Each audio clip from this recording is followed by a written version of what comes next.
નમસ્કાર.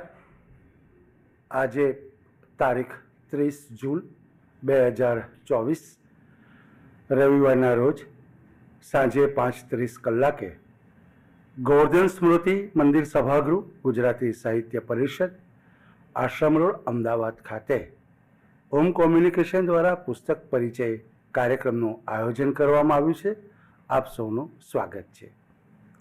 આજે પુસ્તક પરિચયમાં સાહિત્ય સર્જક બળવંતરાય કલ્યાણરાય ઠાકોર એમના પુસ્તક ભણકાર વિશે માન્ય શ્રી સતીશભાઈ વ્યાસ વક્તવ્ય આપશે. તેમજ સાહિત્ય સર્જક ઈલા અરબ મહેતાના પુસ્તક 32 પૂતળીની વેદના એના વિશે માન્ય શ્રી મિનલબેન દવે વક્તવ્ય આપશે. હું બંને વક્તાઓને વિનંતી કરું કે મંચ ઉપર પોતાનું સ્થાન ગ્રહણ કરે. આપણે ખૂબ તાળીથી એમનું સ્વાગત કરીશું. આપનું સ્વાગત છે. આપ જાણો છો તેમ છેલ્લા 12 વર્ષથી ઓમ કોમ્યુનિકેશન દ્વારા દિવંગત સાહિત્યકારોના જન્મદિન પુણ્યતિથિએ સાહિત્યિક વ્યાખ્યાનનું આયોજન કરવામાં આવે છે. તેમજ છેલ્લા 7 વર્ષથી દર મહિને શબ્દજ્યોતિ શીર્ષક હેઠળ એક હયાત સાહિત્યકારના જન્મદિનની ઉજવણી કરવામાં આવે છે. સાથે સાહિત્યના વિશિષ્ટ કાર્યક્રમો જેવા કે સાહિત્ય પંચામૃત, સંસ્કૃત પર્વ, પર્યુષણ સાહિત્ય પર્વ, ગુજરાતી આત્મકથાના 150 વર્ષની ઉજવણી અને પુસ્તક પરિચય, આ પ્રકારના કાર્યક્રમોનું આયોજન થાય છે. આયોજન થયેલ તમામ કાર્યક્રમો યુટ્યુબમાં સાહિત્ય વિમર્શમાં અપલોડ કરવામાં આવે છે, જેથી જે અહીંયા હાજર નથી રહી શક્યા એ લોકો કાર્યક્રમનો લાભ લઈ શકે. પુસ્તક પરિચય કાર્યક્રમ કરવા પાછળનો મુખ્ય હેતુ એ કે આપણી ભાષામાં જે સાહિત્ય સર્જકોએ જે શિષ્ટ સાહિત્યની સર્જન કર્યું છે એ સર્જન લોકો સુધી પહોંચે. એ શિષ્ટ સાહિત્ય કયું એના માટે આપણે પુસ્તક પરિચયમાં સૌપ્રથમ યુપીએસસીના અભ્યાસક્રમમાં ગુજરાતી વિષયમાં જે પુસ્તકો હતા એનો સમાવેશ કર્યો હતો. ત્યારબાદ હવે નેટની અભ્યાસક્રમમાં જે ગુજરાતી સર્જકોના પુસ્તકો છે એ પુસ્તકોનો આપણે સમાવેશ કર્યો છે. સૌપ્રથમ આપણે વક્તાઓનું સ્વાગત કરીશું. હું માન્ય શ્રી ચીમનભાઈને વિનંતી કરું, આપ આવો અને સતીશભાઈનું સ્વાગત કરો.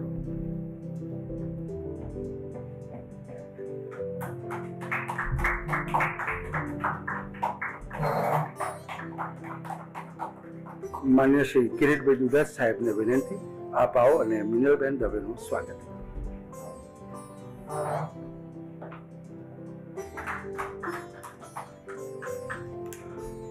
આભાર ચીમનભાઈ, આભાર કિરીટભાઈ. હવે કાર્યક્રમની રૂપરેખા કંઈક આ પ્રકારે રહેશે.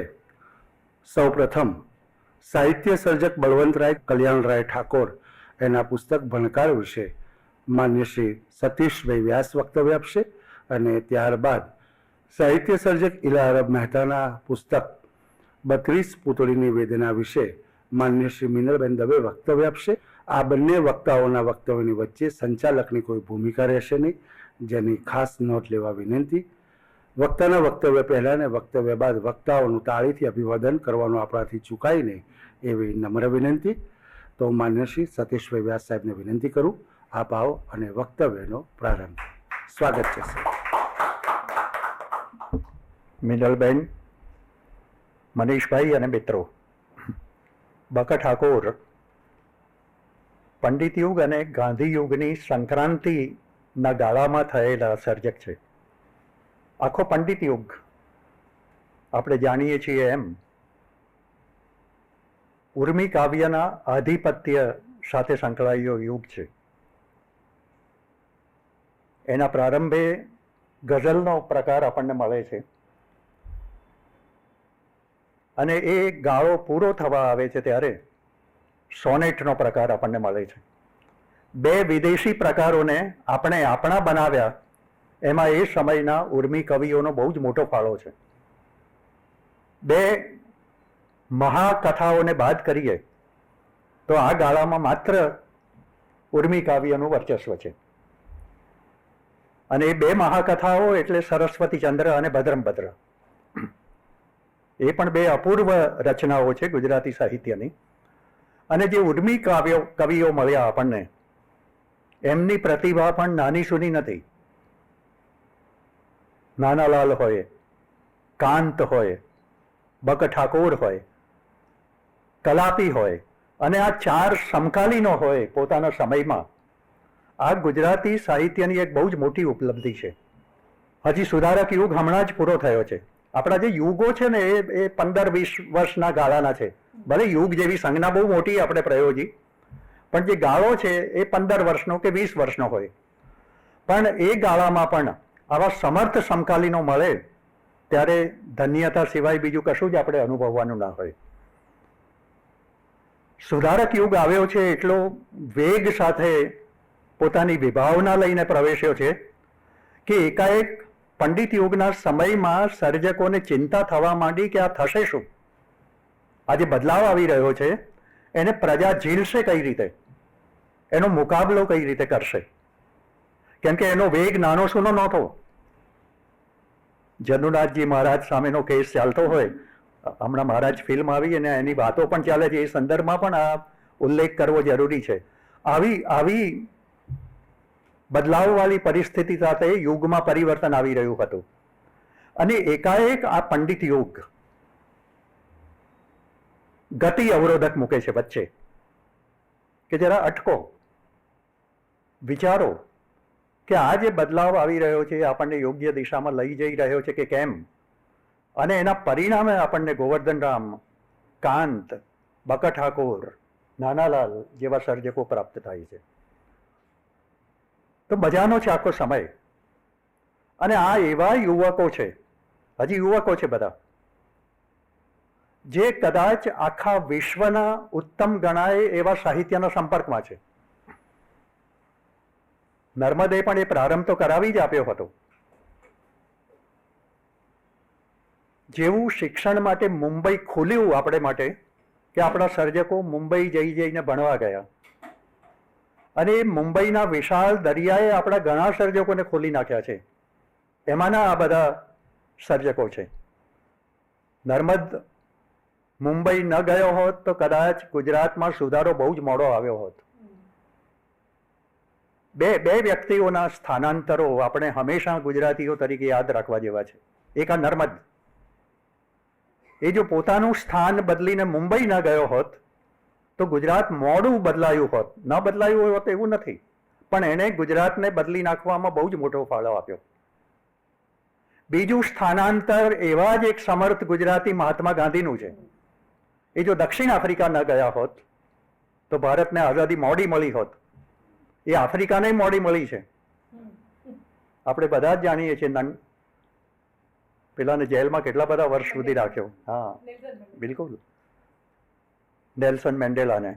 તો આ બે વ્યક્તિઓના સ્થાનાંતરે ગુજરાતમાં બહુ જ મોટા પરિવર્તનો આણ્યા છે. તો ઝડપથી આવ્યો છે સુધારો. પણ આ પંડિત યુગના જે યુવકો છે એ મુંબઈને કારણે ઘણું બધું વાંચતા થયા છે.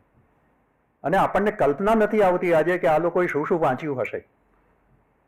એ આપણા અધ્યાત્મનો, ધર્મશાસ્ત્રોનો અભ્યાસ કરી ચૂક્યા હતા. એમાંના મોટા ભાગના એનો શાસ્ત્રાર્થ કરી શકતા પરસ્પર. એમના પત્ર વ્યવહારને જોઈએ તો આપણને ખ્યાલ આવે છે કે આ બધા કેટલું વાંચતા હતા અને કેવી કેવી ચર્ચાઓ પત્ર વ્યવહારમાં કરતા હતા. કેમ છો, સારું છે, નહીં. કલાપીને જ્યારે ઈચ્છા થઈ કે પોતાને કુરાનનો અનુવાદ કરવો છે, પૂરો કર્યો નથી એને, એવે વખતે કેટલાક શબ્દોના અર્થ એ મણિલાલ દ્વિવેદીને પૂછે છે. હવે ક્યારે પૂછાય જ્યારે પેલો કુરાન વાંચીને બેઠો હોય ને એને પર્શિયનની ખબર હોય. મણિલાલ દ્વિવેદી પણ મોટા વેદાંતી, પ્રખર વેદાંતી, આ જ ગાળાના સમર્થ સર્જક. તો આ જે સર્જકો હતા એ વિશ્વ સાહિત્યના અભ્યાસી હતા. જગતના ધર્મોનું જ્ઞાન પચાવી ચૂકેલા. કોઈ ધર્મનું ના વંચાય આવો છોછ નહોતો. અને એમાંથી એ સમજવા માંગતા હતા કે આપણે શું કરીએ જેથી કરીને આપણા ધર્મમાંથી પણ જરા સુધારા વધારા કરીને આગળ બહાર નીકળી શકાય. ઇતિહાસને વાંચતા હતા, સંસ્કૃતિ ચિંતન કરતા હતા, ન્યાયશાસ્ત્રના બધા અભ્યાસીઓ હતા. ગોવર્ધન રામના વ્યાખ્યાનો સાંભળીએ આપણે, સરસ્વતીચંદ્ર સિવાયના, તો ખ્યાલ આવે કે આ માણસ ન્યાયશાસ્ત્રનો પણ કેટલો સમર્થ અભ્યાસી છે. તો આ સમય છે, અર્ચ ફોર નોલેજ જેને કહેવાય, એ આ ગાળામાં જેટલું છે એ કદાચ ગુજરાતમાં આજ સુધીના કોઈ ગાળામાં નથી આવ્યો. સતત વાંચવું અને એના તળ સુધી પહોંચવું, મર્મ સુધી પહોંચવું, એ આ સમયના યુવકોનું લક્ષ્ય હતું. અને એ બધામાંથી આ પસાર થયેલા સર્જકો છે. કલાપીએ પણ 26 વર્ષે એટલું બધું વાંચી લીધું છે કે આપણને આશ્ચર્ય થાય કે કેટલું વાંચતા હશે આ સર્જકો. તો એવા ગાળામાં આ સર્જકો આવે છે જે સુધારા યુગના આવી રહેલા સુધારાને થોડી વાર માટે વિચાર થંભ લગાવે છે, સ્પીડ બ્રેકર લગાવે છે, ગતિ અવરોધક લગાવે છે કે તોવો જરા મંથન કરો. એટલે આ સમય મંથન યુગ પણ છે. એમાં આવા કવિઓ આપણને મળે છે. મેં કહ્યું એમ ગઝલથી માંડીને સોનેટ સુધી, અને વચ્ચે આપણી તો ઉર્મી રચનાઓ ખરી જ, આપણા ગીતો તો ખરા જ પાછા, આપણા છંદોબદ્ધ કાવ્યો તો ખરા જ, એમાં તો આ બધા કવિઓ પૂરા માહેર છે. તો આવા ગાળામાં આપણને ગાંધીયુગ સમાપ્ત થવા આવે છે, એના થોડા સમય પૂર્વે બક ઠાકોરની પ્રાપ્તિ થાય છે. પંડિત યુગની એક બીજી વિશેષતા પણ હતી કે આ ઉર્મી કાવ્યના પ્રભાવને લીધે એ કવિઓ આત્મલક્ષી કવિતાને ઊંચી કોટીની કવિતા માનતા. એ સમીક્ષકોએ પણ આત્મલક્ષી કવિતાનો જ વધારે પુરસ્કાર કર્યો. રમણભાઈ નીલકંઠની આખી કાવ્ય વિચારણા આત્મલક્ષી કવિતાનો મહિમા કરે છે. અને સરસ શબ્દ પ્રયોગ કર્યો એમણે, સ્વાનુભવ રસિક કવિતા. પરલક્ષી કવિતા હોય તો સર્વાનુભવ રસિક કવિતા, પણ રમણભાઈ નીલકંઠ સ્વાનુભવ રસિક કવિતાને ઊંચી કોટીની કવિતા માનતા. આની સામે બક ઠાકોર વિચાર પ્રધાન કવિતા એ દ્વિજોત્તમ જાતિની કવિતા છે. આવો વિચાર લઈને, આવો સૂર લઈને પહેલી વાર આપણી સામે પ્રગટ થાય છે. અને એ પ્રગટ કરવા માટે એમને બે માધ્યમો વધારે અનુકૂળ આવ્યા. એક પ્રકારનું માધ્યમ અને બીજું છંદનું માધ્યમ. પ્રકાર સોનેટનો એમના હાથમાં આવ્યો અને છંદ પૃથ્વી એમના હાથમાં આવ્યો. બંનેને કારણે જે વિચાર પ્રધાન કવિતાની એ જિકર કરી રહ્યા હતા એ એમને વધારે અનુકૂળ આવ્યું. તો આ બે માધ્યમો આવવાને કારણે બક ઠાકોરે એક મોટો ચમત્કાર આવનારી ગુજરાતી કવિતા માટે પણ ઊભો કર્યો. અને આ બંનેમાં બહુ જ કામ થયું છે. પછી આપણને બધાને ખબર છે કે સોનેટમાં અને પૃથ્વી છંદ સાથે સંકળાયેલી રચનાઓમાં જો આપણે ત્યાં વધારે કામ થયું છે તો એના મૂળમાં બક ઠાકોરની આ મથામણ છે, એમની પ્રતિભા પણ છે, એમની સર્જકતા પણ છે. પંડિત યુગમાં જે રચનાઓ માટેના જે વિષય પસંદ થતા એ મોટે ભાગે વાયવી હતા. જે પ્રેમની વાત થતી હતી એ પણ પ્લેટોનિક લવની વધારે હતી, એનો વધારે મહિમા હતો. એ વખતે વક્તૃત્વ સ્પર્ધાઓ ચાલતી કોલેજોમાં. લગ્ન સ્નેહ અને સ્નેહ લગ્ન. કોલેજોમાં નવું નવું શિક્ષણ શરૂ થયું હતું ને ત્યારે આ ડિબેટનો મુદ્દો રહેતો ક્યારેક કે શેનો મહિમા વધારે, લગ્ન સ્નેહ કે સ્નેહ લગ્ન. પદક્રમ બદલાય એને કારણે વિભાવના કેવી બદલાય છે. લગ્ન સ્નેહમાં લગ્ન પહેલા અને પછી સ્નેહ પછી ફરજિયાત. સ્નેહ લગ્નમાં એનાથી ઉલટું, પહેલા સ્નેહ અને પછી લગ્ન. પંડિત યુગના મોટા ભાગના કવિઓ જ્યારે પ્રણયની વાત કરે છે ત્યારે લગ્ન સ્નેહ જ કેન્દ્રમાં છે. અપવાદ રૂપે છે બે કવિઓ જેમણે સ્નેહ લગ્નની પણ વાત કરી હોય, કલાપી અને બાલાશંકર. અને બાલાશંકરની તો સ્નેહ લગ્નની કવિતાને વાંચીને નવલરામે એવું કહેલું કે એમાં પરકીયા ભાવ હોવાથી અમે એનું વિવેચન કરવા સહેજે રાજી નથી. આટલી તકલીફો હતી. પણ આ સમયમાં ખુલ્લાશ આવી છે. સમય પણ ખુલ્લો થયો છે આ ચિંતકો ને વિચારકોને કારણે. એટલે જ તો આ ચર્ચા પણ આવી, લગ્ન સ્નેહ કે સ્નેહ લગ્ન. પણ બાકીના જે કવિઓ છે એમણે મુખ્યત્વે દાંપત્ય પ્રેમની જ વાતો કરી છે. એ પછી નાનાલાલ હોય, કાંત હોય કે બાકા ઠાકોર હોય. તો આ વિષયો પણ હવે લગભગ આવા હતા, મર્યાદિત હતા. આત્મા ઓળખે તે વર, બીજા બધા પર, નાનાલાલે આવું કહેલું. અને એમ આત્માના લગ્નની વાતો ચાલતી. બાકા ઠાકોર આવતા પરિસ્થિતિ બદલાઈ છે અને એ વાસ્તવને કેન્દ્રમાં મૂકે છે કે આ જીવનનો પણ મહિમા છે. એમાં પણ ઘણી બધી કવિતા પડેલી છે વાસ્તવમાં પણ, અને એને અવગણીને અધ્યાત્મ સુધી પહોંચી ન શકાય. ક્રમશઃ અધ્યાત્મ તરફ જઈ શકાય જવું હોય તો. એવી ભૂમિકા લઈને એમણે કોઈ પણ વિષય કવિતામાં આવી શકે એવી એક હિમાયત શરૂ કરી. અત્યાર સુધી વિષયો મર્યાદિત હતા, અધ્યાત્મની વાતો થતી. નાનાલાલ પાસે બે જ મુખ્ય શબ્દો હતા કવિતા કરતા ત્યારે, બ્રહ્મ અને રસ. અને એની સ્પષ્ટતા એ નથી કરી શક્યા કવિતામાં. જ્યારે હવે ઠાકોરમાં નહીં જોવા મળે. આ ઠાકોર અદ્વૈત શબ્દ વાપરે છે ખરા. પ્રિય તારા મારા ઉડન પથ અદ્વૈત રતિના, પણ રતિ શબ્દ છોડતા નથી એ. જ્યારે નાનાલાલ એમાં નથી. સ્નેહ લગ્નની વિધવાને પુનર્લગ્ન સમૂહ પાપ નથી. તો એક તરફ નાનાલાલ છે અને ઠાકોરને જોઈએ છે ત્યારે એ વાસ્તવ ભૂમિ ઉપર આવી ગયા છે.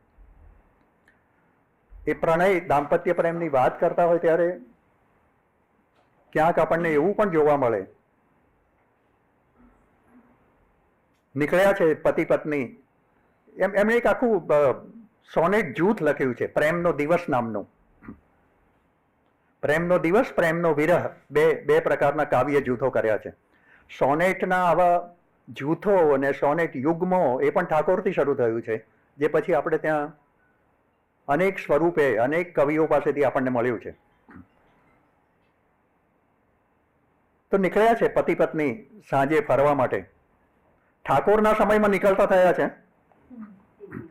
હજુ નાનાલાલના સમયમાં પતિ પત્ની સાથે ફરવા નીકળ્યા હોય એવું બહુ જોવા નહીં મળે. એવી રચનાઓ પણ નહીં મળે. ખાસ આપણને હૃદય ત્રિપુટી વાંચીએ કલાપીનું તો આવું કોઈ ચિત્ર નહીં મળે. એ સ્વપ્નમાં મળે. સ્વપ્નો આવતા હોય એમને પત્નીના ને પ્રિયતમાના, પણ એ સાથે નીકળ્યા હોય એવા દૃશ્યોવાળી રચનાઓ નથી, પણ ઠાકોરમાં મળે. જતા હતા સાંજે જ્યાં વરવહુ અમે પાક લણતા. હવે આ પાક લણતા કે ખેતી કરવા નીકળ્યા છે એવું નથી. ન જાણ્યું જે સાથી વરવહુ અમે તો લડી પડ્યા. આ ઠાકોરની રચના છે. આ દાંપત્ય પ્રેમ આપણને પહેલી વાર ગુજરાતી કવિતામાં ઠાકોરના માધ્યમથી જોવા મળી રહ્યો છે. તો વાસ્તવની વાત છે બિલકુલ. પ્રિય તારા મારા હૃદય મન અડધા ઉભયના, અને આત્મા ક્યાંથી તું જે મુજે જુદા હોઈ જ શકે. હૃદય મન ભલે આપણા થોડા જુદા છે, પણ આપણો આત્મા તો જુદો નથી. તો જુદાઈનો સ્વીકાર પણ છે અને અદ્વૈત તરફ જવાનો ભાવ પણ છે, એકત્વનો અનુભવ પણ છે. તો આવી એક તળની ભૂમિકા આપણને ઠાકોરની પ્રણય રચનાઓમાં જોવા મળે. એટલું જ નહીં, જે વિષયની સીમિતતા હતી અને મેં કહ્યું એમ એમણે ખોલી નાખી. અને એક જગ્યાએ એમણે લખ્યું, ક્ષણિક પ્રસંગ પણ ભલે આલેખો, તુચ્છ મનાતા વિષય ઉપર પણ ભલે લખો, પણ પેલું ખાબોચિયું ગગનનું પ્રતિબિંબ ધારણ કરી રહે છે એ જ કલ્પના કિમિયાનો ખરો આદર્શ છે. વિવેચકોના ગદ્યની તપાસ કરવા માટે પણ ઠાકોર અને નાનાલાલનું ગદ્ય તપાસવા જેવું છે.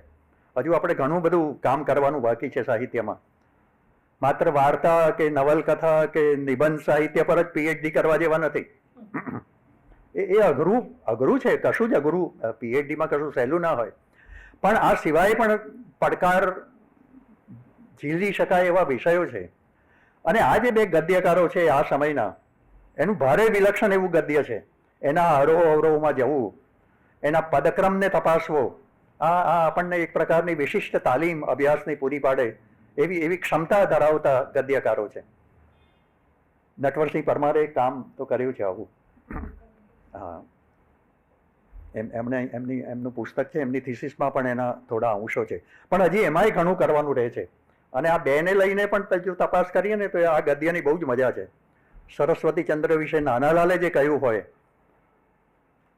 અને બકર ઠાકોરે એ સમયની રચનાઓને ધ્યાનમાં રાખીને જે વાત કરી હોય, એની ભાષા તપાસીએ ત્યારે આપણને એના લય હિલ્લોળની એક જુદી મજા આવતી હોય છે. વાગ્મીતા કોને કહેવાય એની પણ એક આપણને પતિ જ આ આધારે પડે. પતિ જ એટલે પ્રતીતિ, ખાતરી. તો ક્ષણિક વિષય પણ લઈ શકાય કવિતા માટે, અને પાછા પ્રયોગો કર્યા. વિવેચક જ્યારે ક્યારેક વિભાવના બાંધતો હોય ને ત્યારે એની સામે પ્રયોગનો પડકાર હોય છે, જે આપણને સુરેશ જોશી જેવામાં પણ જોવા મળ્યું છે. વિભાવના અનુસાર વાર્તા લખે, એમ ઠાકોરે પણ ક્યારેક વિભાવના અનુસાર રચનાઓ કરી છે. તો ક્યારેક એવું થાય કે ગમે તેવો વિષય લેવા જતા રચનાઓ પણ નબળી પણ થઈ જાય.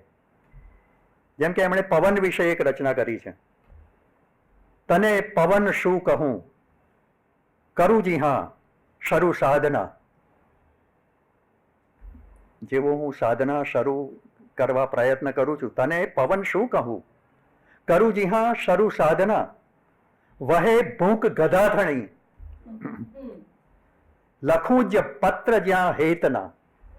જ્યાં હું હેતના પત્રો લખવા બેસું છું ત્યાં તું હે સમયે ગધેડાની ભૂખનો અનુભવ કરાવે છે.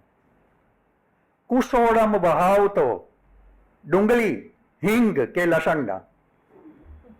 હવે આમાં કવિતા શોધવામાં ફાફા પણ પડે આપણને, પણ પેલું વિભાવના બાંધી છે ને કે કવિતામાં કોઈ પણ વિષય આવી શકે, તો કેમ આવી કવિતા પણ ન થાય કે હે પવન, ક્યાં સુરેશ જોશીની પવન વિશેની પેલી ગદ્ય લીલા જનાંતિકેમાં જોવા મળતી, અને ક્યાં આ પવન વિશેનો બકર ઠાકોરનો અનુભવ. પણ એમને કહેવું છે કે વાસ્તવ વિશે પણ કવિતા થઈ તો શકે. એટલે પછી આપણને ચૂસાયેલા ગોટલા વિશે પણ કવિતા મળી આગળ. એ કંઈ બહુ ઊંચી કોટીની નથી, પણ આવું થયું છે. પણ એવો અર્થ એવો નથી કે નબળા વિષય પર ઉત્તમ રચનાઓ ન થાય. એવી ઘણી બધી રચનાઓ આપણને સાહિત્યમાંથી પછી તો પ્રાપ્ત થતી રહી છે. પણ એ પ્રવેશ દ્વાર ઠાકોરે ખોલી આપ્યો કે કોઈ પણ વિષય ઉપર કવિતા થઈ શકે. કવિતાને વિષયની મર્યાદા ન નડે. કલા ગુંફન એ જ કલાનો સાચો આદર્શ છે, સર્જકતાનો. કલા ગુંફન એ જ સર્જકતાનો સાચો આદર્શ છે, એમ પણ પાછું એમણે કહ્યું છે. તો ત્યાં એ સ્વીકારે છે કે જ્યાં સુધી ગુંફન નહીં થાય, અનેક રીતે થાય, તો કળાનું ગુંફન કરવાની અનેક પદ્ધતિઓ હોય, એ જો નહીં થઈ શકે તો સર્જકતા પ્રગટ નહીં થઈ શકે. એટલે આયોજન હોવું જોઈએ, એનું સુરેખતા હોવી જોઈએ, સપ્રમાણતા હોવી જોઈએ રચનામાં, સૌષ્ઠવ હોવું જોઈએ, સમતુલા હોવી જોઈએ. આજે બધા કળાના મૂળ સિદ્ધાંતો છે, એ જ્યાં સુધી નહીં આવે ત્યાં સુધી તો સર્જકતા પ્રગટ નહીં થઈ શકે. એવું પણ બકર ઠાકોર પાછા કહે પણ છે અને પોતાની અનેક રચનાઓમાં એ પ્રગટ પણ કરે છે. તો આમ એમણે પ્રેમનો દિવસ નામનું એક જૂથ કર્યો. પેલું તો સૂત્ર આપ્યું જ, દ્વિજોત્તમ જાતિની કવિતા છે, વિચાર પ્રધાન કવિતા. અને વિચારને પ્રગટ કરવા માટે એમને જે અનુકૂળ માધ્યમ મળ્યું એ આ સોનેટનું. પુષ્કળ કવિતા માત્ર પોચટ આંસુ સારતી, એ એમનું પહેલાનો સમય છે. આ જે પંડિત યુગની પ્રારંભની કેટલીક રચનાઓ હતી કે સુધારક યુગની કેટલીક રચનાઓ હતી. નર્મદમાં આખી ને આખી પંક્તિઓ હરી રે હાય હા હા હા આવું આવે. એક આખી પંક્તિ આવા જ ઉદ્ગારોથી ભરેલી હોય. અને કલાપીમાં પણ અરે રે રે રે રે રે શ્રદ્ધા ગત થઈ પછી કલાપીમાં પણ આ ઉદ્ગારો ઘણા છે, પણ એનાથી શોક પ્રગટ જ થાય છે એવું કહી શકાતું નથી. ઉર્મિલતા લાગે, ઉર્મીને બદલે ઉર્મી વેડા લાગે, લાગણી વેડા લાગે. એ પ્રકારના ઉદ્ગારો એ પૂર્વેની આપણી ઉર્મી કવિતામાં જોવા મળે છે. ઠાકોર આથી જ આવો ઉદ્ગાર કરે છે કે પોચટ કવિતા માત્ર, પુષ્કળ કવિતા માત્ર, પોચટ આંસુ સારતી. આ તો રડારોળ વાળી કવિતા છે, આમાં કંઈ કવિત્વ નથી. આવું એ કહી શકે છે. અને આવી કવિતા લખવા માટે એમણે કાવ્યો લખ્યા પાછા. આવી કવિતા ન હોવી જોઈએ અને હોવી જોઈએ તો કેવી હોવી જોઈએ એનું એક કવિતાનું પણ જૂથ કર્યું. પુષ્કળ કવિતા માત્ર બલિહારી ભાષા તણી. કેટલાક માત્ર ભાષાઓની રમત કરે છે અને કવિતા કરી રહ્યા છે. પુષ્કળ કવિતા માત્ર ફૂલણ ફિશિયારી ગણી.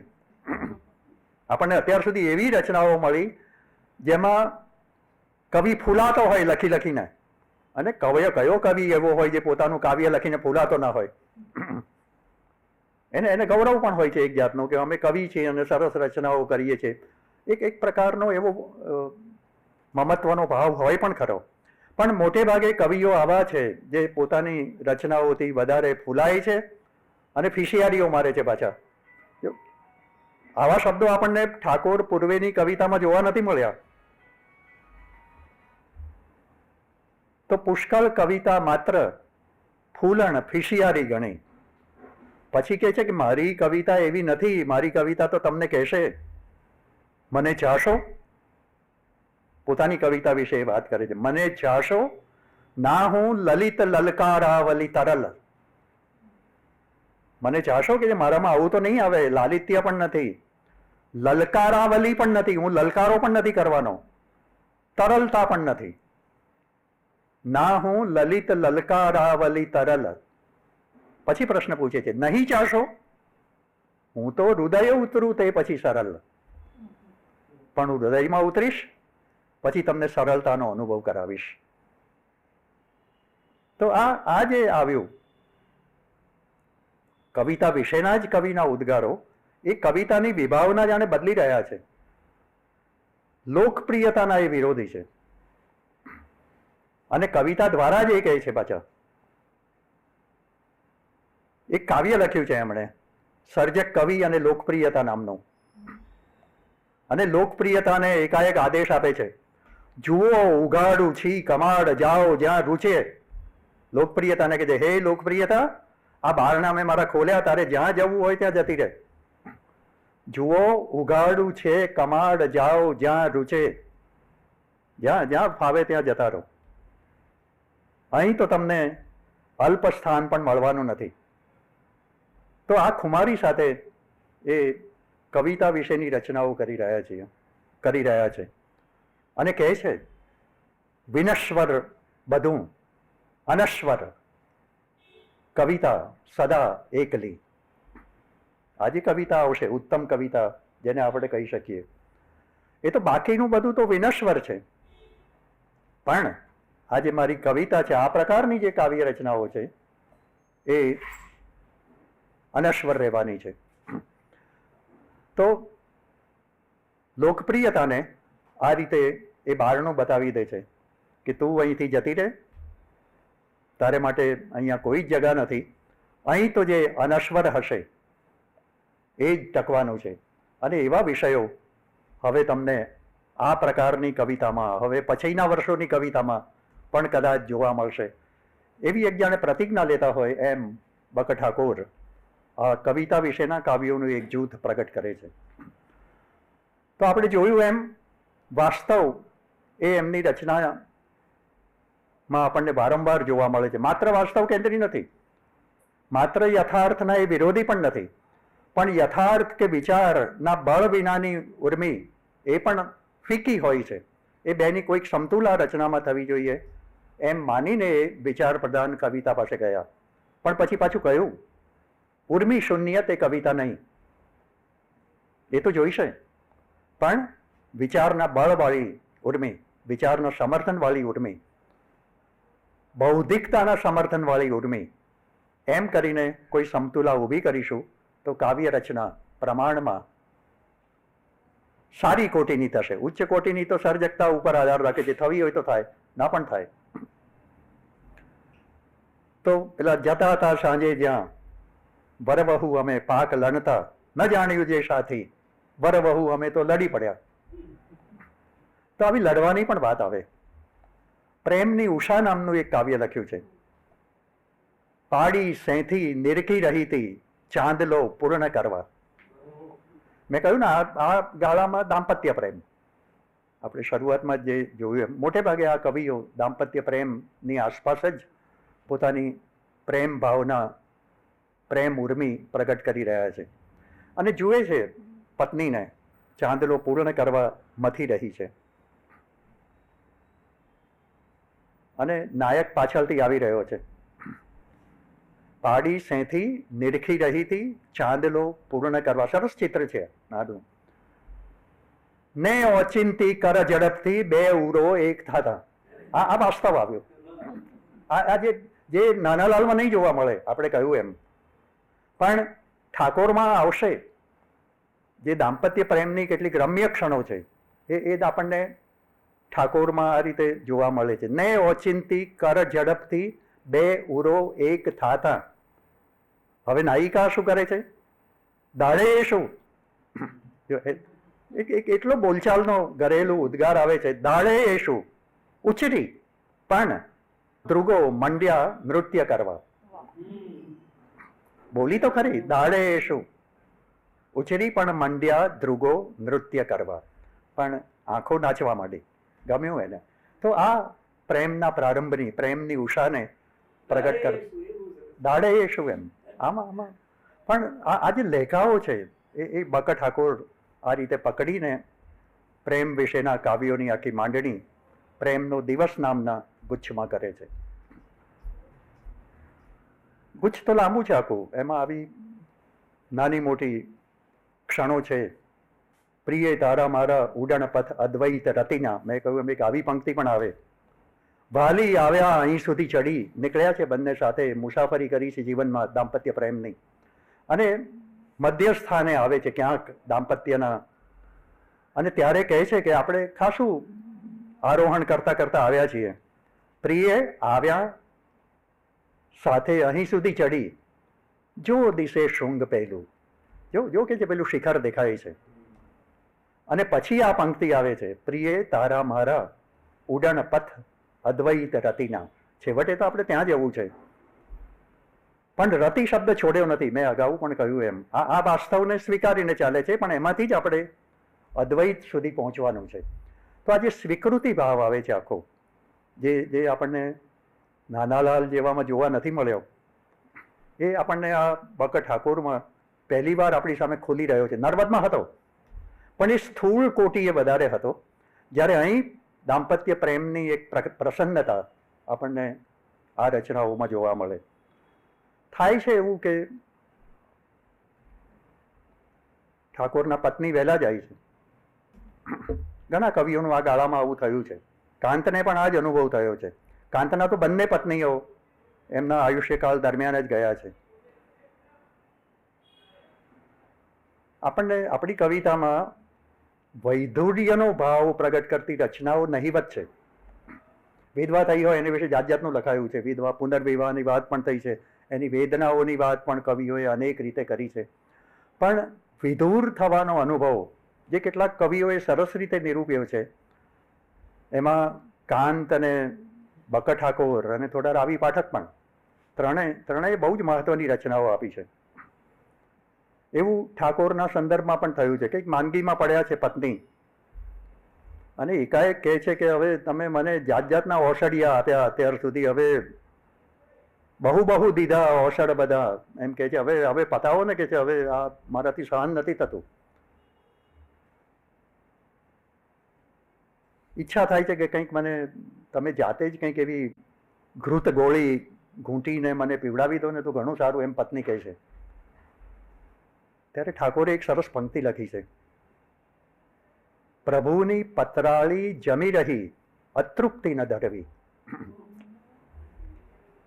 પ્રભુએ આજે ક્ષણો આપી. પતરાળી શબ્દ વૈષ્ણવ પરંપરાનો છે આમ તો, પણ પ્રભુની પતરાળી જમી રહી અતૃપ્તિ ન દઢવી. જે કંઈ મળ્યું આપણને અત્યાર સુધી દાંપત્ય, એનો સંતોષ માણવો, અને મહાયાત્રા માંડી નજર વળી પાછી ન કરવી. તે યાત્રા માંડી છે હવે, તો હવે પાછી નજર ન કર પીવું. જતા રહેવાનું છે તો જતા રહેવું શાંતિથી. પણ છતાં એક જગ્યાએ કયા વિના રહ્યા નથી પાછા. ગઈ સ્વજનહીન ને સ્વગૃહહીન જીવું હું તો. ગઈ સ્વજનહીન, હવે હું સ્વજનહીન થયો છું. સ્વગૃહહીન, હવે મારું ઘર ક્યાંથી રહે? ગૃહિણી ગઈ તો સ્વગૃહહીન, પણ પછી જે શબ્દ આવે છે ને એ મહત્વનો છે. જીવું હું તો જીવી રહ્યો છું, શું કરું કે છે. હવે અહીં પેલા કાંત યાદ આવે. પ્રિયા પ્રિયતમા ગતા, જગત સર્વ ઝાંખું થયું, ગયું સુખ ગયું બધું, ન પણ જીવવાનું ગયું. જીવવું તો પડે છે. તો એ પણ એટલું ઓછું વેઠવા જેવું નથી.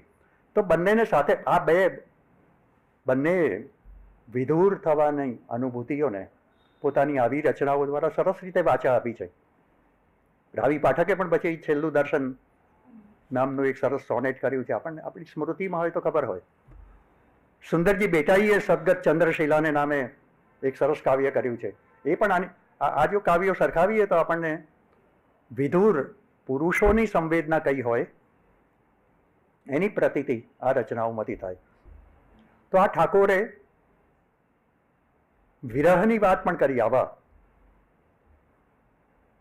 ગઈ ન ફરી માણવી, રજનીઓ જ તે આ ભવે. પ્રેમનો વિરહ નામનું જે એક ગુચ્છ છે એમાં એક કાવ્યમાં આવી પંક્તિ આવે છે, ગઈ ન ફરી માણવી, રજનીઓ જ તે આ ભવે. એ રાત્રિઓ તો ગઈ, હવે એ માણવાનો યાદ કરીને શું કરવાનું. તો આવા બે ગુચ્છ છે. જે પ્રેમનો દિવસ છે એની કેટલીક જે રચનાઓ છે એ તો આપણે ત્યાં ચિરંજીવ થઈ ગઈ છે એમ કહેવાય, પણ લાંબા સમય સુધી આપણી ગુજરાતી કવિતામાં ટકી રહે એ પ્રકારની છે. એ રચનાઓ સામેના વિવાદો છે પાછા. જેમ કે પત્ની પિયર જાય, ક્યારેક તો જાય, ક્યારેક પ્રસૂતિ નિમિત્તે ગઈ હોય, ક્યારેક એમ જ ગઈ હોય.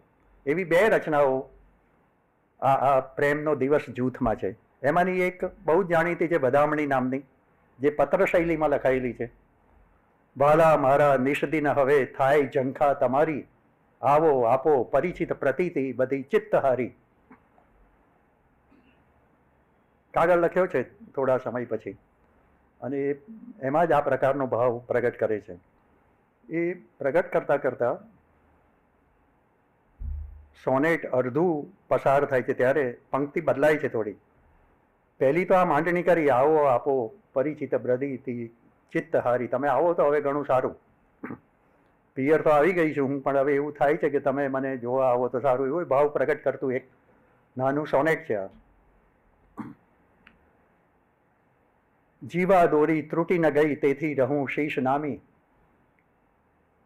એ વખતની પ્રસૂતિમાં તો જીવ રહેશે કે નહીં એ ખાતરીઓ નહોતી. જીવા દોરી ત્રુટી ન ગઈ તેથી રહું શીશ નામી. પ્રભુને શીશ નમાવું છું કે હું બચી ગઈ છું. એ વાત કર્યા પછી એ કહે છે કે બીજું વાલા. આ બીજું જ્યારે આવે ને ત્યારે પહેલું જ હોય ખરેખર તો. બીજું એ કહેવાની રીત છે, પણ ખરેખર એ પહેલું જ કહેવા માંગતી હોય છે, પણ પહેલું તો કહેવાય નહીં, જરા ભૂમિકાઓ બાંધવી પડે. અને પછી બીજું કહીને એ શરૂઆત કરે છે. બીજું વાલા શિર ધરી જીહા ભાર લાગે શું કહેતા, ત્યાં સૂતેલું વજન નવું વીતી ઋતુ એક વહેતા. પત્ર તો આને માટે હું લખું છું. તમે આવો એટલું જ મારે નથી કહેવું. શું કામ આવવાનું છે એ કહું છું કે તમે તમારું માથું મૂકીને એકવાર એવું મને પૂછતા હતા કે વજન લાગે છે. ઠાકોરનું માથું જ એવું હતું.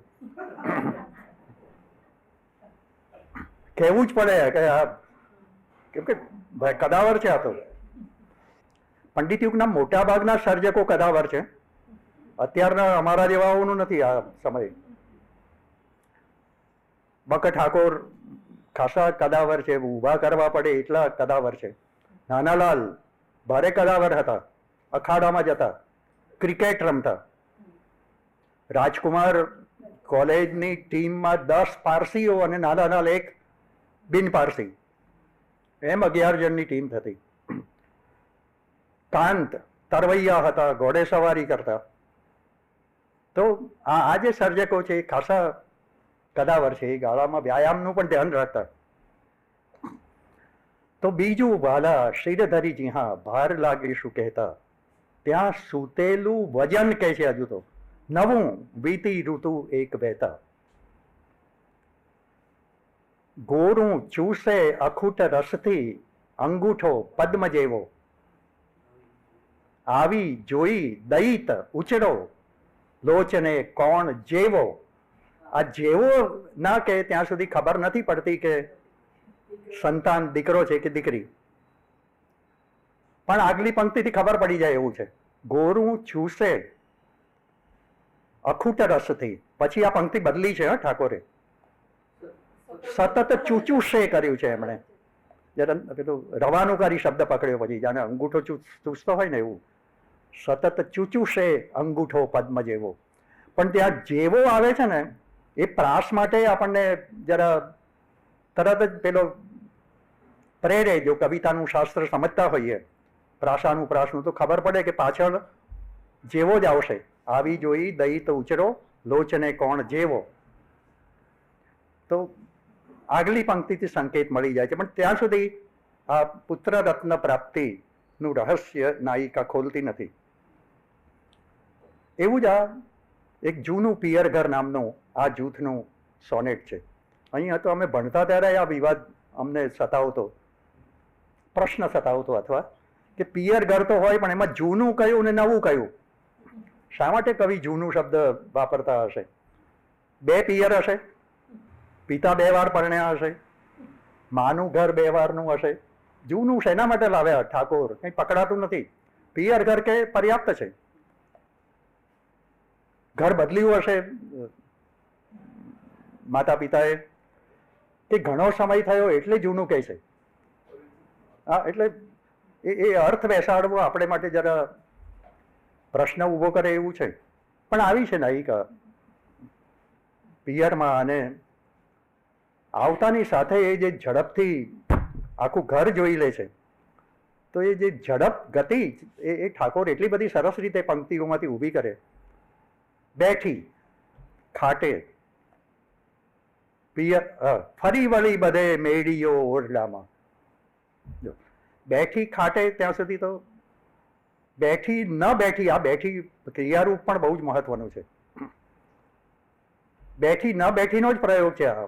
બેઠી ખાટે ફરી વળી બધે, જે લઘુ સ્થાનો આવે ને છંદના, એ પણ બહુ જ મદદ કરે છે અહીંયા. ફરી વળી બધે મેડીઓ ઓરડામાં, ક્યાં ક્યાં દોડી ગઈ જાણે એક પંક્તિમાં. તો એક પંક્તિ બોલતા બોલતા ન ચડી જવાય આપણાથી. 17 પગથિયા હોય તો ચડી પણ જવાય, 17 અક્ષરોનો છંદ આપણે વાપર્યો હોય તો. પણ એક ગતિ બતાવવા માટે ઠાકોરે આવી પંક્તિ ત્યાં મૂકી આપી. અને પછી ચિત્ર આપે છે પોતાના શિશુ સમયનું. ભાંડું નાના શિશુ સમયના ખટમીઠા સોબતીઓ, દાદી વાંકી રસિક કરતી ગોષ્ઠીથી બાળ રાજી. નાના નાના ભાંડું હતા, શિશુ સમયના ખટમીઠા સોબતીઓ હતા. દાદી વાંકી ચિત્ર આપી દીધું એક નાનું. રસિક કરતી ગોષ્ઠીથી બાળ રાજી. માડી મીઠી સ્મિત મધુરને ભવ્ય મૂર્તિ પિતાજી. મીઠી માડી હતી અને પિતાજી તો કદાચ સદીઓથી ભવ્ય મૂર્તિવાળા જ રહ્યા હશે. કવિતા ગમે તે હોય, પણ આ હશે નાયિકાના ભવ્ય મૂર્તિ પિતાજી. તો એક સરસ ચિત્ર આપી દીધું પોતાના પિતૃગૃહનું. અને જેવું રચના પૂરી થવા આવે, સોનેટમાં તો છેલ્લી 2 પંક્તિમાં પછી ચોટ હોય, વળાંક હોય, જાત જાતનું આપણે ત્યાં શાસ્ત્ર છે એનું. એ પછી તો નીકળી ગયું છે. પણ એ તો અત્યાર સુધી એવું મનાતું આવ્યું છે કે છેવટની 2 પંક્તિઓ સચોટ હોય. પહેલી પંક્તિમાં બેઠી ક્રિયારૂપ હતું, અને છેલ્લે જ્યારે આવે છે ત્યારે બેસી ખાટે પિયર ઘરમાં જિંદગી જોઈ સારી, ત્યારે જાણી અનહદ ગતિ નાથ મારા તમારી. પિયર તો આખું મને સરસ લાગ્યું, પણ અહીંયા એને શબ્દ વાપર્યો, ક્રિયારૂપ વાપર્યું બેસી. પહેલું ક્રિયારૂપ છે બેઠી, અને હવે બેસી છે. ક્રિયારૂપ બદલાતા ભાવ પરિવર્તન કેવું થાય? હવે સંબંધક ભૂતકૃદંત આવ્યો. બેસી ખાટે પિયર ઘરમાં, અને સંબંધક ભૂતકૃદંતનો સંબંધ કોની જોડે છે? નાથ મારા તમારી, અનહદ ગતિ નાથ મારા. ત્યારે મને ખબર પડી કે તમે મારા જીવનમાં કેટલો મોટો ફાળો આપ્યો છે. હવે આવી જે રચનાઓ છે મૃદુ ભાવની ઠાકોરની, કે એમનું જે સંગ્રહને અપાયેલું શીર્ષક છે એ નામની જે કવિતા છે, એને એને એને માટે થોડા વિવાદો પણ છે આ રચનાઓ માટેના. અને મુકુંદ પારાશરીએ એ જમાનામાં વિવાદ કર્યો હતો કે બદામણી અને જૂનું પિયર ઘર ઠાકોરની રચનાઓ હોય એવું લાગતું નથી, અને કોની છે એવું પણ પુરવાર કરવા માટેના કેટલાક દૃષ્ટાંતો એ ગાળામાં મુકુંદ પારાશરીએ આપ્યા છે. આ જ્યારે ભણતા હતા બક ઠાકોર, કાંત અને બીજા કેટલાક મિત્રો, એમાંના એક મિત્ર એવા હતા હરિ ઝીણા નામના, જે રાજકુમાર કોલેજમાં હતા, અને એ પણ કવિતા કરતા થોડી. એ એમના સંગ્રહો છપાયા નથી, એમના કાવ્યો ક્યાં ગુમ થઈ ગયા છે એ પણ ખબર નથી, પણ એમ કહેવાય છે કે એમની કેટલીક રચનાઓ ઠાકોર પાસે આવી ગયેલી, અને એમણે આખી આ 2-3 રચનાઓ પોતાના સંગ્રહમાં છાપી દીધેલી. આ વિવાદ આ 3 રચનાઓ સંદર્ભે મુકુંદરાય પારાશરીએ ઊભો કરેલો. એના પ્રમાણો એટલા માટે નથી આપી શક્યા કે હરિજુનાનો આ બધા ઓળખતા એ ગાળામાં. એમને ત્યાં આવવાનું થતું, બધાનું રચનાઓ સાંભળવાની થતી. પણ હશે આપણે પણ વિવાદ છે, આપણે અત્યારે જવા દઈએ. અને ઉમાશંકરે આ વિવાદને સ્વીકાર્યો નથી પાછો. એમણે તો આ રચનાઓ ઠાકોરની જ હોય એમ માનીને જ એના મૂલ્યાંકનો કર્યા છે. પણ ઠાકોરમાં આવી મૃદુતા અન્યત્ર જોવા નથી મળતી. એને આધારે, બાનીને આધારે કેટલાકે આ પ્રશ્નો કર્યા છે, પણ ભણકાર માટે આપણે આ સ્વીકારી શકીએ એવું નથી પાછું. જે ભણકાર રચના કરી છે એમાં આપણને હરિઝીણાનું કર્તૃત્વ લાગતું નથી, કેમ કે એની સાથે એક નિમિત્ત સંકળાયેલું છે ભણકાર સાથે. તો ભાવસિંહજી મહારાજ કાંતને, ઠાકોરને અને નાનાલાલને લઈને ગોપનાથજી મહારાજ ગયેલા, એ ઘટના, એ પ્રસંગ બહુ જાણીતો છે, અને ભગત સાહેબ પણ એનો વારંવાર ઉલ્લેખ કરે છે. કરતા આપણે કરે છે એમ કહેવામાં એ વાંધો નથી, કેમ કે એમને એમાં એ વ્યાખ્યાનો ચડેલા છે અને રેકોર્ડ થયેલા છે. જે સાંભળીએ ત્યારે પણ આપણને એની પ્રતીતિ થાય એવું છે. અને કાંતના મનનું સમાધાન કરાવવા માટે આ ચોકડી, ત્રિપુટી નહીં, આ 4 જણાની મંડળી ગોપનાથ મહાદેવમાં ગયેલી, અને દરેકને એવું કહેવામાં આવ્યું કે આ શરદ પૂનમનો દિવસ છે અને આ ચંદ્રોદય છે, તો તમે એને જોઈને રચનાઓ કરો. નાનાલાલે એક નાનકડું ગીત થોડું મોડું કર્યું છે, સાગર સખે મુજ કાનમાં એવું તો કંઈ ગા, જીવ્યું મીઠું લાગે મુજને એવું તો કંઈ ગા. પણ રચના વાંચીએ તો આપણને બહુ મીઠી લાગે એવી નથી, પણ એમણે કરી છે એક રચના. પછી એમણે શરદ પૂનમ કર્યું પછીના અનુભવે, એ બહુ જ ઉત્તમ રચના છે. પાછી શરદ પૂનમ અને સાગરને શશી સાથે મૂકીએ તો એકની ભવ્યતા અને એકની નજાકત કેટલા કમનીય રૂપો ઊભા કરી શકે એની પ્રતીતિ આપણને થાય. પણ શરૂઆતમાં જે રચના કરી એ તો પ્રમાણમાં એટલી આકર્ષક નથી.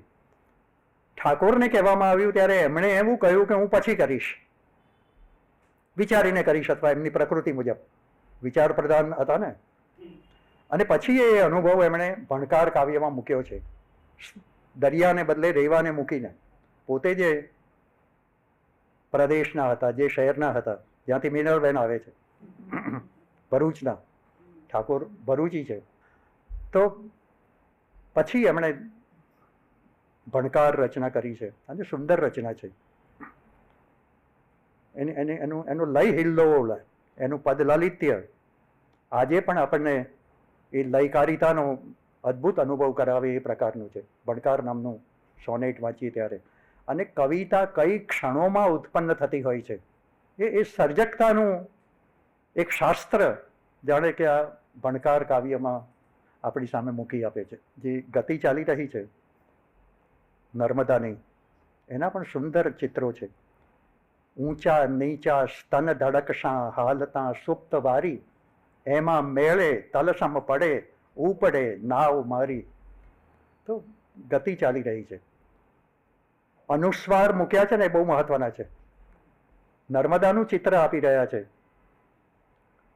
એટલે આપણને એમ લાગે કે આ સ્તન ધડક શું કામ લઈ આવ્યા, પણ નર્મદા છે, માં છે, તો માનાર્થે પ્રગટ કરવા માટે અનુસ્વારનો ઉપયોગ કર્યો. ઊંચા નીચા સ્તન ધડકશા હાલતા સુપ્ત વારી, તેમાં મેળે તલ સમ પડે. જો એક નાજુક તલ હોય જાણે એટલા ભાગમાં, એમ મારી નાવ જાણે કે ઊંચી નીચી થઈ રહી છે.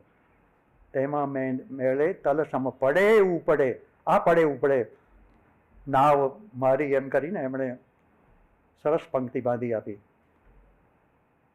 હજુ આ સૌંદર્ય આગળ વધતું જાય છે. ને બીડેલા કમલમહી બંધાઈ સૌંદર્ય ઘેલો, ડોલે લેટે અલી મૃદુ પદે વાય આ વાયુ તેવો.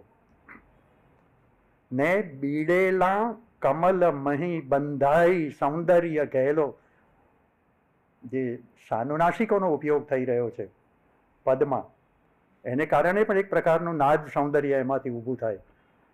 અને પછી લકાર, ડોલે લેટે અલી મૃદુ પદે વાય આ વાયુ તેવો. પવન વાઈ રહ્યો છે તો જાણે પેલો કમળમાં બંધાયેલો ભમરો ડોલી ન રહ્યો, અલી એટલે ભમરો, તો એની ગતિ સાથે મેળ પાડે એવી વાયુની લહેર.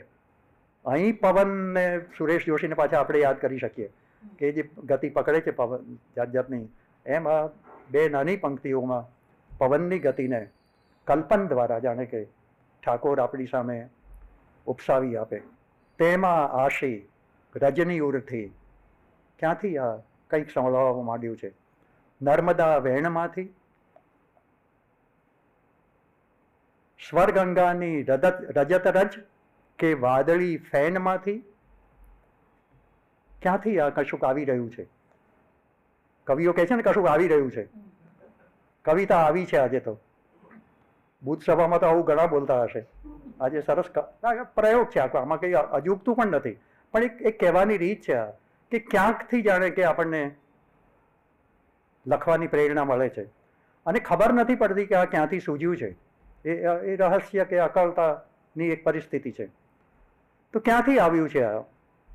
નર્મદા વેણમાંથી, રાત્રિની કોઈ ગંધમાંથી આવી રહ્યું છે, આકાશમાંથી આવી રહ્યું છે, સ્વરગંગાની રજત રજ કે વાદળી ફેનમાંથી, વાદળીના જે ફીણ જામી રહ્યા છે એમાંથી આવ્યું છે, નથી ખબર પડતી. પુષ્પે પાને વિમલ હિમમોતી સરે તેમ છાની બાની, જો છાની બાની, પુષ્પે પાને વિમલ હિમમોતી સરે તેમ છાની બાની ભીની નિતરી નિગળી અંતરે શીય સહેની. આજે ઈનો પ્રયોગ, બાની ભીની નિતરી નિગળી અંતરે શીય સહેની. સહેની એમનું તખલ્લુસ છે, જે આવી એકાદ રચનામાં જ વાપર્યું છે, પછી ખાસ જોવા નથી મળતું. પણ આજે લયકારી આખી ઊભી થાય રચનામાંથી, કે આજે બધું પ્રગટ થઈ રહ્યું છે એ ખબર નથી પડતી, પણ શબ્દો આપોઆપ સરી રહ્યા છે આ સૌંદર્યમાંથી. રેવા નામનું એક દીર્ઘ કાવ્ય પણ એમણે કર્યું છે, એક લાંબી રચના પણ કરી છે. અને એ અનુભવ પ્રગટ કરતા કરતા પોતાની બહેનને પણ યાદ કરે છે પાછા, કે આ નદીમાં નીકળ્યો તો છું પણ સાથે બેનડી રેવડી રે, બેન સાથે છે. અને પછી યાદ કરે છે બેનડી હવે રેવામાંથી રેવડી ઉપર ગયા છે.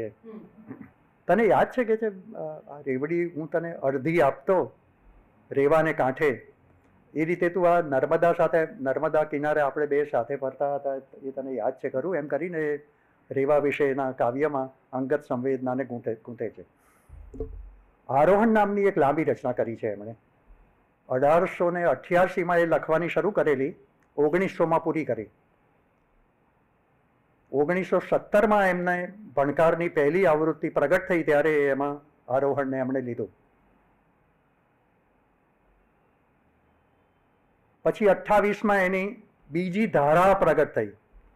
બીજી આવૃત્તિ નહીં, બીજી ધારા શબ્દ વાપરે છે. અને એ પછીની એક આવૃત્તિ 1942માં છે. પહેલી ધારાઓમાં કેટલીક રચનાઓ નથી, એ પાછળથી એમણે ઉમેરી પણ છે અને ફેરફારો પણ કર્યા છે. જેમ કે પેલો ફેરફાર અખૂટ રસવાળો અને સતત ચૂચૂશીવાળો. તો આવા ફેરફારો એમણે ક્યારેક ક્યારેક કર્યા છે, પાઠભેદો કર્યા છે. કવિઓ પોતાને સુધારતા રહેતા. ઉમાશંકરે પણ કર્યા છે.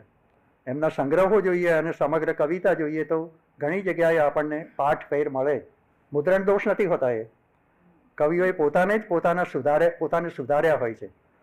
તો આ ઘણીવાર સભાન કવિઓ આવું કરતા રહેતા હોય છે. એમની પ્રક્રિયાનો એક ભાગ હોય છે. એટલે છેવટે તો આપણે છેવટનો પાઠ જ માન્ય ગણવો પડે. જો પાઠની માન્યતા આપવી હોય તો આ જ આપણે સિદ્ધાંત સ્વીકારવો પડે.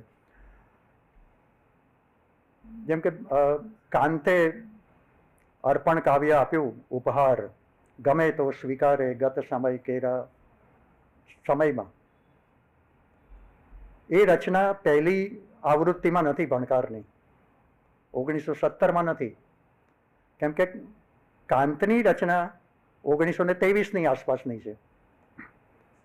એ જ વખતે એમનો સંગ્રહ પ્રગટ થયો છે. પણ પછી 42ની જ્યારે આવૃત્તિ જોઈએ છીએ આપણે ભણકારની, ત્યારે એમાં એને જવાબ આપ્યો છે ઠાકોરે, એ પ્રગટ થયો છે. ગમે તો સ્વીકારે ગત સમય કેરા સ્મરણમાં, અરે આવા વાક્યો પ્રિયતમ સખે યાચું વદમાં. આપ્યો ઉત્તર કે અરે કેટલું સરસ. પહેલું તો એની એ જ પંક્તિ છે, ગમે તો સ્વીકારે ગત સમય કેરા સ્મરણમાં, અરે આવા વાક્યો. અરેના ઉદ્ગારમાં જ પેલો એક પ્રકારનો મૈત્રી ભાવ છે, અથવા ઠપકો આપવાનો ભાવ છે, શોકનો ભાવ પણ છે. અરે આવા વાક્યો પ્રિયતમ સખે, હે પ્રિયતમ મિત્ર, યાચના કરું છું તારી પાસે, વદ માં, તું આવા વાક્યો મારે માટે ન બોલું. તો ઉત્તર આપ્યો છે. અસૌ નર્મદા ભટ્ટને એમ કહીને કાંતના બીજા પત્ની વિશે પણ એક લાંબુ કાવ્ય કર્યું છે એમણે, અને એમના સૌંદર્યની અનેક રમણીય ક્ષણો એમણે એ કાવ્યમાં આલેખી છે. બહુ રૂપાળા હતા એમ કહેવાય છે. આમ તો કાંતના બંને પત્ની, કાંત એટલા ગોરા નહોતા, રૂપાળા નહોતા એવું નહીં કહેવાય, પણ ગૌર વર્ણના નહોતા. પણ કાંતના બંને પત્ની ગૌર વર્ણના હતા, ગૌરાંગી હતા. અથવા અને પહેલા વિશે તો બધું સુંદર એમણે એમની રચનાઓમાં કર્યું જ છે. તો એમને વિશે પણ એક આખું લાંબુ કાવ્ય કર્યું છે. પણ આ આરોહણ કાવ્ય એ આખા સમયને આલેખવા માટે બહુ જ મહત્વનું છે. 12 વર્ષ આ રચના પાછળ ઠાકોરે વિતાવ્યા છે. તપ આખું, તપનો ગાળો 12 વર્ષનો, એટલે કે આખું તપ એમણે આ કાવ્યમાં રોક્યું છે. કાવ્યમાં અનેક નબળી પંક્તિઓ છે, પણ જે વિચાર છે એ બહુ નક્કર છે. પહેલા વિશ્વયુદ્ધ પછી જે વૈશ્વિક પરિસ્થિતિ ઊભી થવા માંડી હતી, ઔદ્યોગિક ક્રાંતિ પછી જે બદલાવ આવી રહ્યા હતા વિશ્વમાં, એનું પ્રતિબિંબ આરોહણ કેટલીક રીતે આપણી સામે મૂકી આપે છે. અને પ્રશ્નો કયા હતા? માર્ક્સની વિચારધારા આવી ગઈ છે એટલે ઠાકોરના મનમાં પ્રશ્નો થાય છે કે શું થશે આ જગતનું. ન કૃષ, કૃષ એટલે ક્રોસ, ન કૃષ, શશી ધજાનન, ન શશી ધજા, ન કૃષ ન શશી ધજા, કળશ નાપી ગુંબદ શિખર. આ નહીં હોય. ઠાકોરનો પ્રશ્ન આ છે, ન કૃષ, ક્યાંય ક્રોસ નહીં હોય, ક્યાંય શશી ધજા એટલે મુસ્લિમ ચંદ્ર ધજામાં દેખાતું હોય, આ નહીં દેખાય આપણને. ન કળશ, ક્યાંય કળશ નહીં દેખાય મંદિરો ઉપર. ગુંબદ શિખર, આ પણ નહીં હોય. ન મંદિર, મસ્જિદ, દેવળ, ન ધર્મ નામો નિશાન, આ પણ નહીં હોય. મંદિર નહીં હોય, મસ્જિદ નહીં હોય, દેવળ નહીં હોય, ધર્મનું કોઈ નામો નિશાન નહીં હોય. સમાજ પાર્થિવ નર્યો જ હશેશુ, ભાવિતણો. આપણો આખો સમાજ ભાવિનો પાર્થિવ જ હશે. માર્ક્સવાદ આવ્યો એ ગાળામાં આ વિચાર લોકોની સામે આવવા માંડ્યો હતો, જગતની સામે. એ પ્રશ્ન ઠાકોરના મનમાં છે. એટલે આરોહણ આપણે કઈ દિશામાં કરી રહ્યા છીએ, ક્યાં જવાનું છે આપણે, આવા પ્રશ્નો ઠાકોરના મનમાં સ્ફુર્યા છે. એની વાત એમણે આવી પદાવલી દ્વારા મૂકી આવી. શું થશે આ જગતનું? શું માત્ર પાર્થિવતા જ બધે ફેલાઈ હશે? કેમ કે માર્ક્સ કહી ચૂક્યો હતો કે ધર્મ તો અફીણ છે, ઓપિયમ છે. આ એનું બહુ જાણીતું સૂત્ર હતું. તો ઠાકોર એ આખા વિચારને જાણે પ્રશ્નની રૂપે આપણી સામે આરોહણ રચનામાં મૂકી આપે છે. તો એમની વિચારધારાને પ્રગટ કરતી આ એક પ્રારંભ રચના છે. મેં કહ્યું એમ બધી પંક્તિઓ ઉત્તમ નથી, એમાં વિચારનો ભાર થોડો વધારે પણ છે, પણ આ કવિ જગતના પ્રશ્નોની સામે જૂજી રહ્યો છે, એને જોઈ રહ્યો છે. આ ગાળાના મેં કહ્યું એમ મોટાભાગના સર્જકો આખી દુનિયાની સામે મીટ માંડીને બેઠા છે. એ પછી કાંત હોય, બક ઠાકોર હોય, નાનાલાલ પણ વૈશ્વિક પ્રતિભા એટલે વિશ્વની સાથે મુકાબલો માંડીને બેઠા જ છે. એમણે અકબર શાહને એ બધાને નિમિત્તે સર્વધર્મ સંભાવના અનેક પ્રશ્નોને છેડ્યા છે. એ રચનાઓમાંથી પસાર થઈએ તો આપણી સામે એ વાતો ખુલે. તો ઠાકોરની સામે પણ આ પ્રશ્નો છે. તો આરોહણ નામની એક રચના એમની આવી પણ મળે. એમણે પ્રભાશંકર પટણીને એક સરસ અંજલિ આપતી રચના કરી છે. થોડા અંજલિ કાવ્યો પણ લખ્યા છે. પ્રભાશંકર પટણી એ ગાળાની એક મહત્વની વ્યક્તિ છે, આપણને બધાને ખબર છે. અને બક ઠાકોર તો ભાવનગર ભાવસિંહજીના બોલાવવાથી ગયા પણ છે વારંવાર. પટણી બહુ ભણ્યા નહોતા અને છતાં ભાવસિંહજી મહારાજ એમને દિવાન બનાવે છે. તો એને અંજલિ આપતું એક કાવ્ય લખ્યું છે. એમાં 2 પંક્તિઓ બહુ સરસ છે. રાજાનો રાજા છતાં ઉરકંદરે ફકીર હતો આ માણસ પ્રભાશંકર પટણી. રાજાનો રાજા, આમ જુઓ તો રાજા કરતા રાજા છે. આ ઉરકંદરે અંદરની ગુફામાં ઉરકંદરે ફકીર છે. આ ભણતર પ્યાલી અર્ધનું ફિલસુફ સિંધુ ગભીર. હવે આ અડધી પ્યાલીનું ભણતર એ આપણે છે ને આ પાલીનો જો આપણે અર્થ સમજતા હોઈએ ને તો જ પકડાય એવું છે. એક સમયે પાલી એ માપવાચક શબ્દ હતો.